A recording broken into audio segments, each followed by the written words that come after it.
एक ऐसा राजा जिसके कदमों तले तीनों लोग कांपते थे और जिसका 100वां यज्ञ देवता भी रोक नहीं पाए, पर नियति ने कुछ ऐसा खेल खेला कि आज तक वह यज्ञ पूरा न हो सका।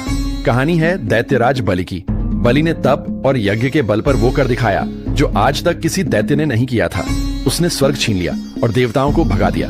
देवता लाचार हो गए और भगवान विष्णु की शरण में पहुंचे। तब भगवान विष्णु ने कहा, चिंता मत करो, मैं स्वयं अवतार लेकर इसका समाधान करूंगा। महर्षि कश्यप की प्रेरणा से माता अदिति ने पुत्र प्राप्ति के लिए कठोर उपासना की। उनकी तपस्या सफल हुई और भगवान स्वयं वामन अवतार में अवतरित हुए।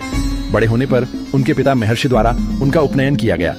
उपनयन के बाद वामन ने भिक्षा ली और पिता की आज्ञा पाकर बलि के 100वें यज्ञ पर बढ़ चले। वहां पहुंचकर वामन ने कहा, राजन, मुझे भिक्षा में केवल 3 पग भूमि चाहिए। बलि दानवीर था।